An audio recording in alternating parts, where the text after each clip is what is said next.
entry-level positions and 14,000 rands for managerial work. To tell us more about the project, Home Affairs Minister Dr. Aaron Motsoaledi joins us. A very good morning to you, Minister, and thank you so much for joining us. So, 10,000. This is what you're hoping to get, but why such a large number?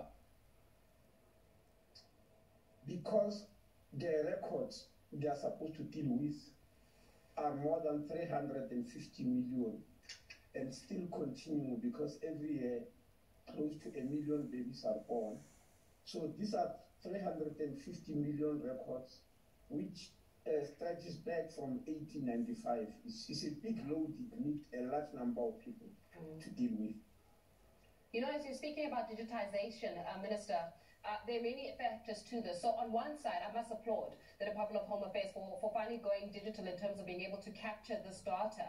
On the other side, though, I think it puts in even a greater pressure on you guys, simply because of we know how much cybercrime has increased in this country, where I think we're sitting at about third in the world or so when it comes to the vulnerability of cybercrime. This is the very same criminals that are able to take the very same data that you're trying to capture and also want to trade it in for some kind of ransomware, right? So here it means a lot of considerations being made to mitigate against those criminal elements that would try to then take a hold of the data for some kind of profit.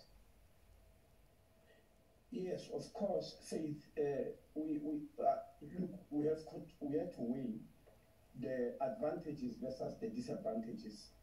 At the present moment, Faith, if you have gone to Home Affairs to apply for an unabridged birth certificate, unabridged marriage certificate, an amendment or a rectification on your name or your date of birth, if there's been mistakes, etc. It takes many months because officials need the original records. They have to go and look at 350 million records and search from there manually. Now, that's a very, very difficult job. It's better to digitize them so they are on your fingertips. Now, those who are in the know will have to help us how to deal with cybercrime. So now, those you are saying are in the know and are to help you with cybercrime, I mean, would then require you to, I would imagine, outsource those kinds of expertise because perhaps you do not have them with you? Is that something that you're going to be looking to do, essentially to, toughen up or beef up, the digital space, or at least this platform that you're going to be having that's going to be holding 350 million records? Are you looking to get expertise to come in and assist the department? Of course, we still get expertise now. The issue of IT in government is both internal and is also outsourced. It all depends what you are looking for at any one particular time. But I am saying, in digitizing the record, we will require those who are expert in cybersecurity to help us tighten whatever we have. Yeah. You know, Minister, as we're looking at even the future of ORR in this country and the need for digitizing such data, it becomes imperative also to almost document, and we get to find a way of being able to document who's who in this country. Are you hoping this will almost filter down now in terms of who's in this country, who's legitimately in the country, who's not legitimately in the country? How many citizens do we actually have? Because even when it comes to the manual kind of documents, it's easy to falsify documentation without the extra verification. So through this process of digitization, does this give us a clearer indication perhaps in terms of who's who in the Republic? Faith, before that, let me inform you that the issue of digitizing our records is not entirely new.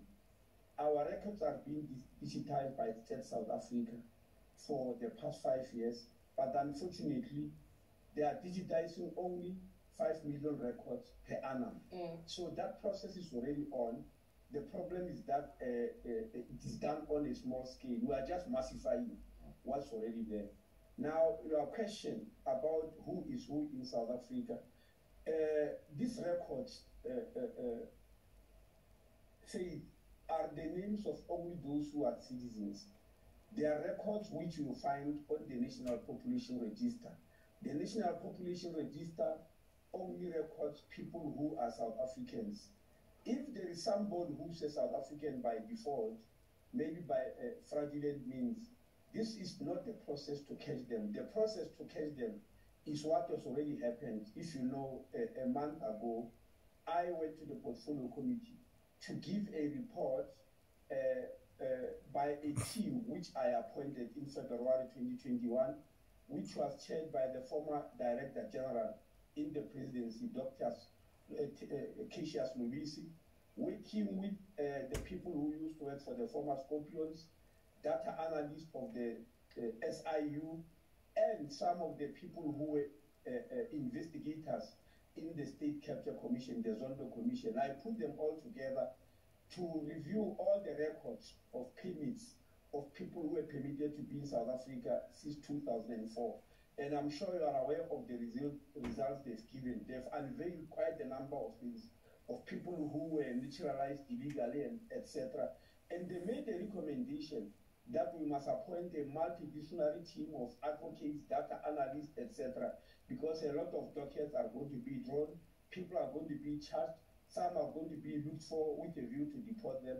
So that process is a different process, is on already.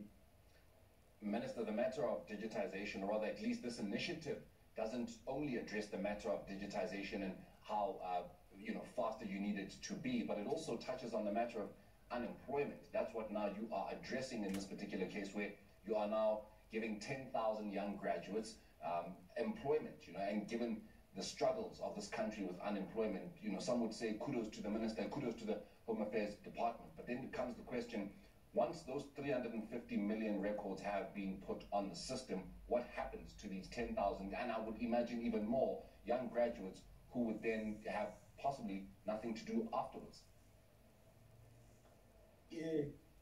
That's why this project was announced by the President in his State of the Nation address as part of the Presidential Youth Unemployment Stimulus. Yes, indeed.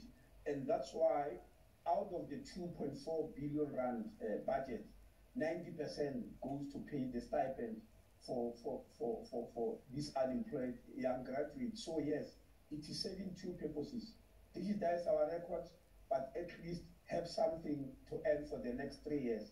Now, if you look at the way the project is planned, it is also giving them skills, Morena. It's also giving them skills whereby after 3 years, it will be very easy for them to get jobs. But definitely, the contract we are doing is for only 3 years, because the records will have been digitized. We are hoping also as a department, by the way, because we are also struggling in the field of IT, we are also hoping that we'll pick up those who will show themselves to be very competent during this process in order to hire them. But we also hope others will be hired in the private sector and also in the public sector permanently. So it's not just work, it's also part of training.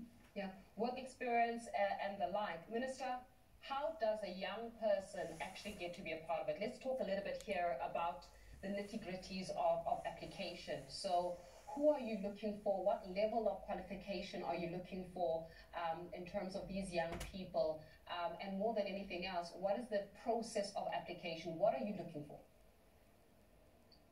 We are looking for unemployed graduates in the field of IT, documentation and document management from universities, universities of technology, and TVET colleges. Those are the young people we are looking for, and 60% of them must be women, young women, and only 40% young men. We are also looking for people with disabilities. Now, the process of applying, we have actually issued a website for the Department of Home Affairs and a website for the Department of Labor, and we said, and then they can also apply on digital platforms. Those who don't have any access to internet can go to any labor office in the country, where there's also already a database of those who are unemployed and who have graduated. Minister, I mean, you of course mentioning the difference in terms of 60-40 of the employment of women and men, but you will always have, you will never please everybody, so now you are put forward with a question from men to say, yeah, but we understand that women are the most disenfranchised in this country in terms of employment, but you do have a lot of men who are unemployed, so why only leave it to 40% and not perhaps make it equal in this case? Are you not contradicting yourself, Morena? You yourself said, yes, you are aware that most of the unemployed people are women, and most of the disenfranchised people are women, and most of the low earners in the country are women. So nobody should be asking such a question if they are aware of such facts. Is there an age limit, before I let you go, is there an age limit in terms of the graduates? Yes, we say young people below the age of 35. Right. Minister, yeah, it certainly is, I must say that it is a way of creating employment. 10,000 is 10,000 less people who will be unemployed in this country, 10,000 less graduates will be unemployed in this country for the next coming 3 years. So I am hoping that we're able to have that process just work out seamlessly, but more than anything else, I think it's also up to Home Affairs just to be aware of the storm ahead, if not mitigated against, where cybersecurity now becomes imperative if we are to keep those records safe. You know how they say that as the citizens get smart, the criminals get smarter, right? We are aware of that, Faith. Actually, we live with that in Home Affairs all the time, more than any other department.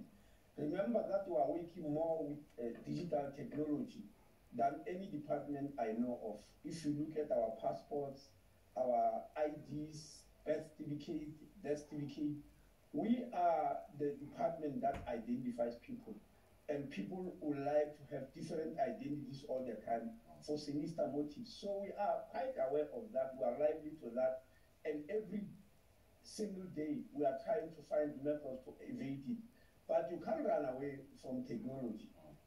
You just have to find a way to beat them. Take, for instance, this issue of identity thing. All of you who are South Africans on the National Population Register, we identify you through your biometrics. That is a photo and a fingerprint. It is stored in a system called HANIS, Home Affairs National Identification System. Quite a number of times people have defrauded that system.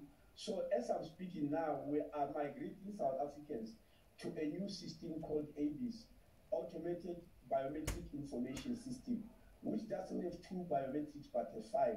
In other words, apart from the fingerprint and the photo, we are now adding iris recognition technique, which will recognize the iris in your eye. We are introducing a facial recognition technique. We are also going to take a print of your palm print, and we are also going to make sure that for children we take a heel print. But we are also changing laws as I'm speaking now, such that young people don't take their IDs at the age of 16 as it is, because police have complained that at the crime scene, when they look for fingerprints, they found fingerprints of children whose fingerprints we don't yet have on the National Population Register because they are not yet 16. So we are moving the age to 10 years. All those are being done to try and fight the issue of identity fraud, corruption, and cybercrime. But these are the things we are dealing with, but unfortunately, Home Affairs cannot do without them, because otherwise we won't be able to serve the population. Yeah. Most definitely, Minister. And obviously, we do hope that, you know, cyber experts out there have heeded your call to say, come and help the Home Affairs Department, because you, as you've mentioned, you are trying to do a lot to deal with identity problems in this country, but you cannot be doing it alone. But we are going to leave it there with you, Minister. Thank you so much for joining us here on the South African Morning. That is Home Affairs Minister, Dr. Aaron Motsoaledi. I'm just here for the job creation aspect. I'm here for the job creation. Right. And I'm hoping it will end at 10,000. Like, I'm hoping that they feel 350 million, details to be put on the system is too much for 10,000, and they open that up. Sure. Yeah. Anyways, let's go to matters of the home, right? It's definitely an affair to be proud of, I must